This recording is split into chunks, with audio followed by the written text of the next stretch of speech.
ওটার চোখ কিরকম জল করছে। আমি বললাম এখানে দাঁড়াও। এরপর আমি গিয়ে মিউকে কোলে করে নিয়ে এসে বললাম, দেখো এটা একটা বিড়াল, এটা না মিউ।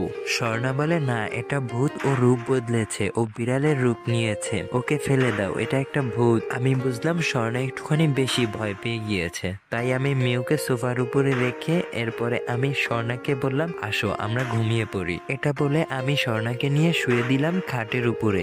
এরপর আমিও ওর পাশে ওর সাথে শুয়ে পড়লাম। আমি শোয়ার সাথে সাথেই স্বর্ণা আমাকে শক্ত করে জড়িয়ে ধরে। আমি বুঝলাম স্বর্ণা কাঁপছে, মনে হয় স্বর্ণা একটুখানি বেশি ভয় পেয়ে গিয়েছে। এর কিছুক্ষণ পরেই শুনি ফজরের আজান দিচ্ছে। ফজরের আজান শুনে স্বর্ণা আমার দিকে তাকিয়ে বলে, চলুন আমরা নামাজ পড়ে নেই। আমি বললাম, আচ্ছা ঠিক আছে, আগে তুমি গিয়ে উজু করে নাও। এরপর স্বর্ণা ওয়াশরুমে গিয়ে উজু করে বেরিয়ে এসে বলে, আচ্ছা ঠিক আছে, আমি যে নামাজ পড়বো, কি গায়ে দিয়ে নামাজ পড়বো? এগুলো গায়ে দিয়ে? তখন আমি বললাম, কেন, কি হয়েছে?